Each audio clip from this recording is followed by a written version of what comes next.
الحمد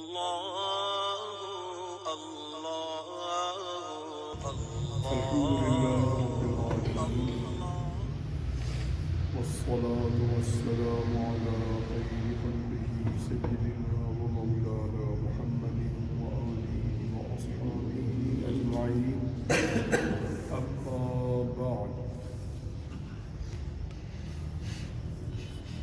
قرآن پاک میں ہے کہ اے ایمان والو اللہ کا خوف اختیار کرو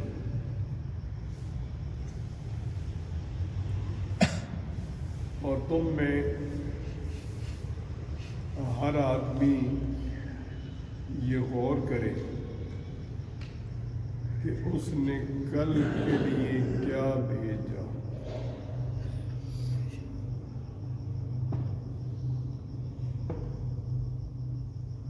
اور پھر ارشاد ہوا کہ اللہ کا خوف اختیار کرو. یعنی ایک ہی آیت میں سورہ حشر کی آیت نمبر 18 میں 2 دفعہ یہ لفظ آیا اتقوا اللہ، اللہ کا خوف اختیار. اللہ کا خوف اختیار کرنا کیا ہے کہ برائیوں سے بچو. پہلا حکم ہے برائی سے بچو اور اچھائی اپناؤ. اگر ایک آدمی کہتا ہے کہ میں اللہ سے محبت رکھتا ہوں، کیا دلیل ہے کہ محبت رکھتا ہے؟ محبت کی دلیل ہے کہ کہنا مانتا. ایک آدمی کہتا ہے دنیا میں اپنے والد سے کہ مجھے آپ سے بڑی محبت ہے، بڑی محبت ہے، بڑی محبت ہے، بڑی محبت، جان بھی قربان. کہنا نہیں مانتا. وہ کہتے رات کو جلدی آؤ، وہ دیر سے آتا. گھر میں رہو، وہ گلیوں میں کھیلتا ہے. پڑھائی کے لیے بھیجتا ہے، وہ کہیں اور چلا جاتا ہے. اور کہتے جان قربان. اللہ نے یہ معیار قبول کیا. قرآن پاک میں ہے کہ اگر تم اللہ کی محبت کرتے ہو، اللہ کے نبی کے پیچھے چلو. یہ معیار ہے، یہ محبت ہے. باقی موجودہ وقت کے ناعلاج ہیں، اور آج کل بہت زیادہ یہ چیزیں آتی ہیں.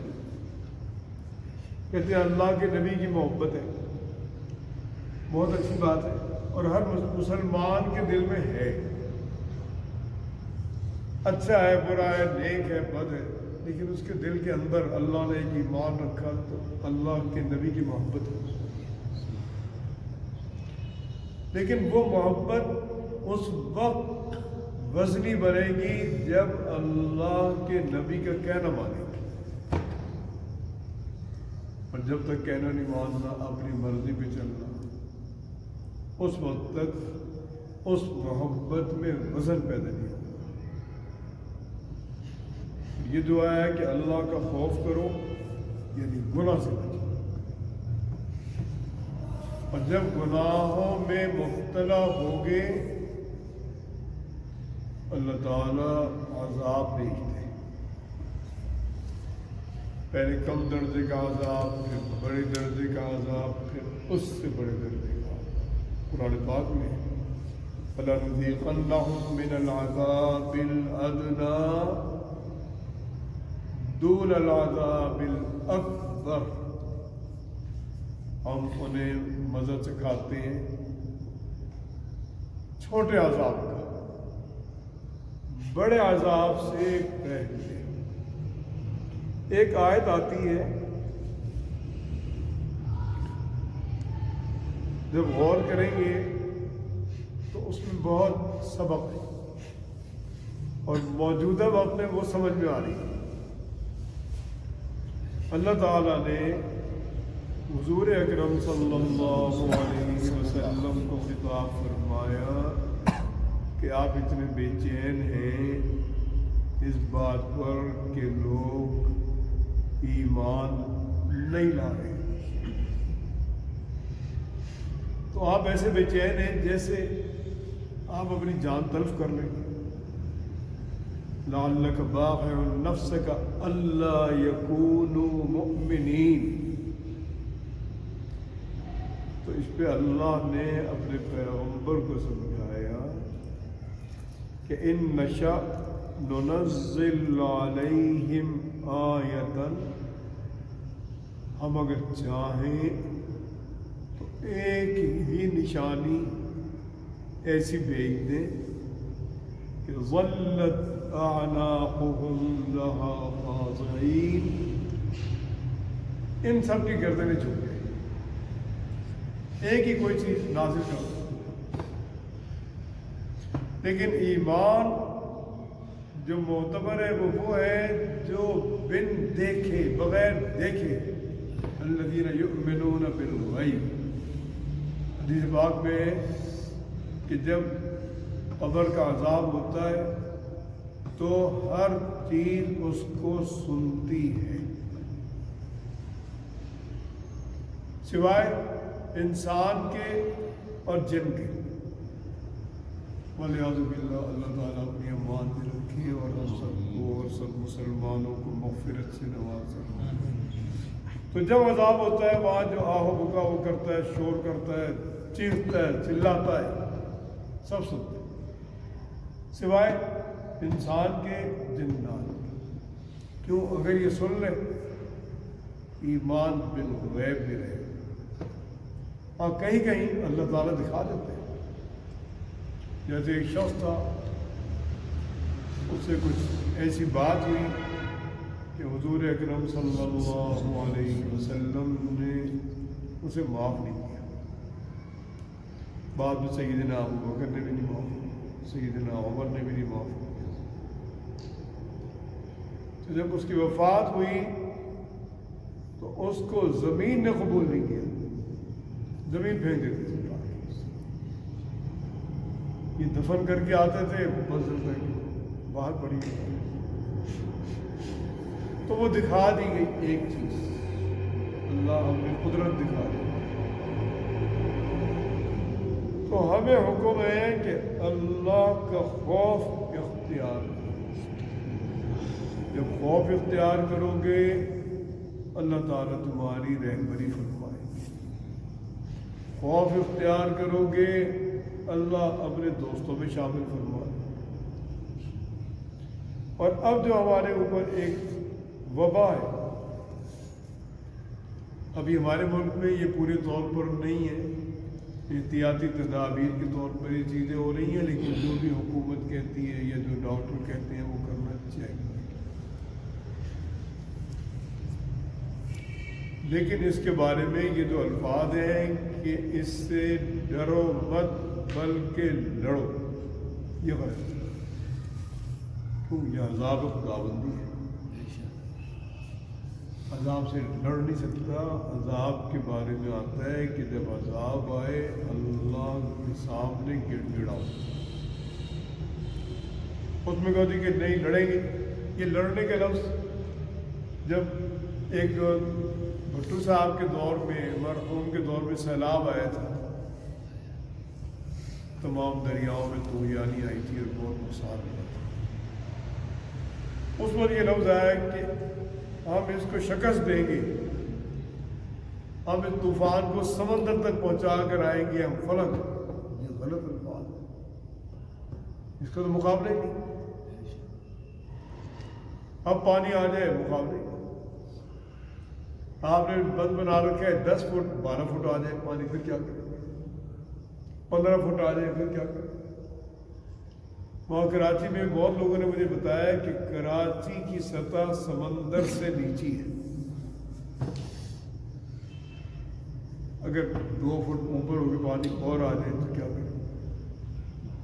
سونامی آیا، اس کی میں نے وہ دیکھی، ایک شخص نے مجھے دکھائی ٹیلی فون پر، موبائل پر، وہ 6 یعنی 18 منزل مضبوط عمارتیں، وہ لگ رہا تھا کاغذ کی ہے،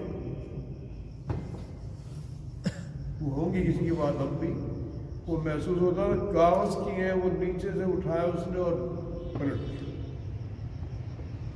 تو اللہ تعالیٰ سے مقابلہ نہیں۔ ایک عالم آئے تھے ہمارے والد صاحب سے ملنے، وہ سعودی عرب سے آئے ہوئے تھے۔ اس شخص میں جو جذبہ تھا اور زبردست تھا، اس نے وہیں ان سے گفتگو میں 15-20 منٹ کا ایک بیان کیا۔ اس نے کہا کہ مسلمان، اس کے کچھ چیزیں مجھے یاد ہیں۔ اس نے کہا اگر مسلمان بن جائیں اللہ کی مدد شامل حال ہے۔ اس نے کہا کہ دنیا کے پاس اسلحہ ہے، ایٹم بم ہے، میزائل ہے، اللہ کے پاس بھی اسلحہ ہے اور وہ سب سے قوی ہے، وہ ہوا بھیج دے، کیا کرے؟ ایک ہمارے دوست وہاں گئے، یہ افریقہ کے ایک ملک میں، تو ایئرپورٹ پہ اعلان ہوا کہ کوئی آدمی باہر نہ نکلے، اس لیے کہ باہر 350 میل کی رفتار سے ہوا کا طوفان ہے۔ جب تک یہ طوفان ہے، انسانی بس میں نہیں کہ اس کا مقابلہ کر سکے، گاڑی کے بس میں نہیں کہ مقابلہ کر سکے۔ اور خود بنگلہ دیش میں یہ ہو چکا ہے، جن حضرات کو سن 70 کی چیزیں یاد ہیں، وہاں ایک ہوا کا طوفان ہے، 450 میل کی رفتار سے۔ اس کے جو بھنور تھے انہوں نے ٹیوب ویل اکھاڑ کے 20 میل دور پھینک دی، چھتیں اڑ گئی، لنٹر اڑ گئے، کئی میل دور جا کے میرے یہ لنٹر تھا، یہ تھا۔ میں نے کہا کہ اللہ کا عذاب سب سے قوی ہے، یہ اسلحہ ہے اللہ کا۔ ہوا آ جائے، طوفان آ جائے، پانی آ جائے، زلزلہ آ جائے، کوئی کچھ نہیں کر سکتا۔ تو جب مسلمان بنیں گے، اللہ تعالیٰ کی مدد آئے گی۔ جب امام مہدی علیہ السلام کا ظہور ہوگا تو اس وقت مسلمانوں میں بھی ان کی مخالفت ہوگی۔ تو شام کا ایک حاکم ان کے خلاف فوج بھیجے گا، جو دراصل مدد کرے گا حجاز کے حاکم کی، جو کہ حجاز کے حاکم ہوگا، اس کو وہ امام کو قبول نہیں کرے گا، تو وہ اپنی دوستی میں فوج طلب کرے گا، فوج شام سے آئے گی، یہ رستے میں دھنس جائیں گے، سارے کو دھنس کر مر جائیں گے۔ میرے والد صاحب رحمۃ اللہ علیہ نے جب یہ حدیث بیان کی تو انہوں نے فرمایا یعنی اس کی تشریح کی کہ یعنی اللہ کی مدد شروع ہو جائے گی، غیبی مدد، اس کا اثر پڑے گا، اور امام کو بہت کام کرنے ہوں گے۔ امام جب تشریف لائیں گے تو سب سے پہلے مدینہ منورہ اور مکہ مکرمہ کے ارد گرد انہیں جنگیں پیش آئی، اور اب اللہ کی شان ہے کہ جو موجودہ بادشاہ ہیں سعودی عرب کے محمد بن سلمان، یہ یہودیوں کے اتنے دوست ہیں کہ انہوں نے خیبر میں، جیسے کہ سنا وہاں کے کئی لوگوں نے بتایا، خیبر تک ان کو رسائی دینے کا وعدہ کیا، اور اس کے عملی طور پر جو اس میں چیز پیش آئی وہ یہ کہ انہوں نے خیبر میں ان کو ہوٹل بنانے کی اجازت دی۔ اب وہ ہوٹل بنائیں گے یا چھاؤنی بنائیں گے، کیونکہ وہ بہت یہودی چالاک بہت، اور پیسہ بھی بے پناہ ہے، اس وقت بھی ان کے پاس کھرب ہا کھرب ڈالا.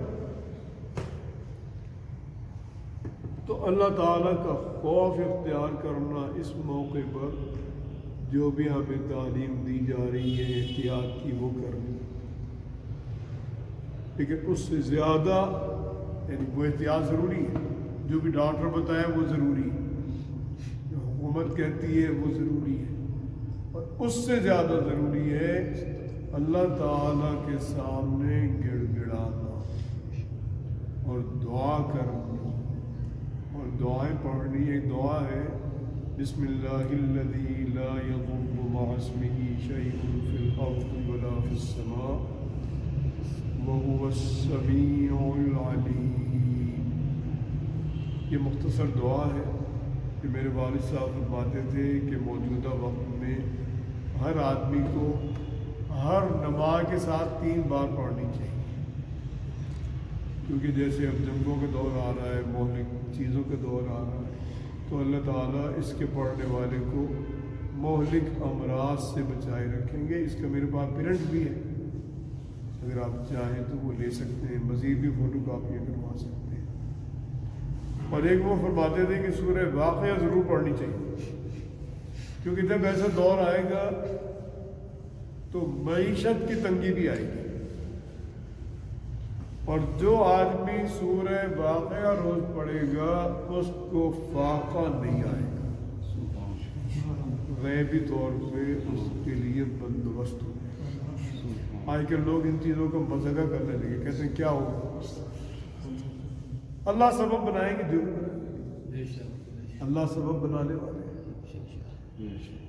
میرے والد صاحب مرحوم نے ایک واقعہ سنایا کہ جب کوفے میں ایک موقع پر طاعون آیا، تو طاعون بہت شدید چیز ہے، یہ کرونا اس کا 100واں حصہ بھی نہیں، 1000واں حصہ بھی نہیں، کیونکہ اس میں بڑی آنت میں پھوڑا پیدا ہوتا ہے اور 4-5 گھنٹے میں آدمی ختم ہو جاتا ہے. اور متعدی مرض وہ اتنا زیادہ ہے کہ ہفتوں میں 70,000 کوفے کے لوگ فوت ہو گئے، ایک ہی شہر میں. گھر خالی ہو گئے، گھر خالی ہو گئے. وہ دور اچھا تھا، لوگوں نے کنڈیاں لگا دی گھروں کی. جب وہ وبا ختم ہوئی 8 دن 10 دن کے بعد ایک گھر میں گئے تو دیکھا ایک بچی ہے وہ زندہ ہے، 2 سال کی ہے، 2.5 سال کی. اب تجسس ہوا کہ زندگی کے لیے سبب کیا بنا، تو سبب یہ بنا کہ ایک کتیا آتی تھی، اسے دودھ پلا کے چلی جاتی تھی، وہ دودھ پی. تو اللہ کا ارادہ بڑا. اب یہ تو قوتیں ہیں اٹلی تو سلطنت روما کہلاتی ہے، یعنی شروع سے عیسائیوں کا اعلیٰ یا سب سے بڑا مرکز روم ہے، سلطنت روم، اردو میں لکھتے ہیں تو سلطنت روما. اور سب سے اچھے لوگ ہیں یہ عیسائیوں میں، یعنی رحم دل ہیں، آپس میں ان کی اخوت ہے. حدیث پاک میں عیسائیوں کی تعریف بھی آئی ہے کہ ان میں اپنے غریبوں کا خیال رکھنے کا جذبہ ہے. اور ایک تعریف آئی ہے کہ ان میں تحمل ہے، یعنی اپنے دشمن کی بھی خوبیوں پہ بھی نظر رکھو. ہمیں بھی تحمل کی بہت تعلیم دی، لیکن اب ان قوتوں کا ہاتھ ہم ان کی قدرت یا ان کی قوت ہم پہ حاوی ہو گئی، تو وہاں پر یہ چیز آ گئی اور ان کو پتہ نہیں چلا. لیکن وہاں کے سربراہ کا ایک بیان آیا، کل یہ اخبارات میں چھپا، اس نے کہا کہ زمینی اسباب ہمارے پاس نہیں ہے، اب ہم آسمان کے بادشاہ کی طرف دیکھ رہے ہیں.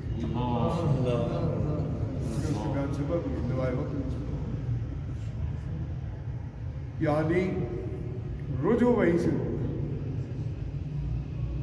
اللہ تعالیٰ ہم سب کو اچھی توفیق نصیب فرمائے. اس موقع پہ اپنے ایسے پڑوسیوں کا جو کم آمدنی والے ہیں خیال رکھنا چاہیے, اور زیادہ خیال رکھنا. یہ جو ہمارے یہاں 80% صدقہ ضائع ہوتا ہے, اس لیے کہ لوگ ایک دیر پکاتے ہیں, تقسیم کر دیتے ہیں.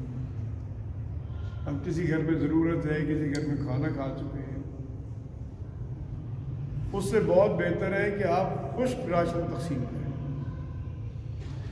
چاول تقسیم کر دیں, آٹا تقسیم کر دیں. میری بہن تھی بڑی مرحومہ, وفات ہو گئی. وہ کہتی تھی کہ جس گھر میں آٹا ہے اور آئل ہے تو فاقہ نہیں ہوگا. کہ آدمی پراٹھا پکائے گا, چائے سے کھا لے, پانی سے کھا لے, قہوے سے لے لے. تو یہ مختصر چیزیں تقسیم کرنا دیگ پکانے سے بہت بہتر ہے. جس گھر میں بھی آپ یہ 1000 روپے کی چیزیں دیں گے, ممکن ہے 4-5 دن ان کے گھر چل. تو اللہ تعالیٰ ہم سب کو اچھی توفیق نصیب فرمائے. ہر آدمی اپنی عبادت بڑھائے, ہر آدمی اللہ سے رجوع بڑھائے, اور دعا پہ زیادہ ضرور. سب تدابیر ضروری, اس سے ضروری دعا.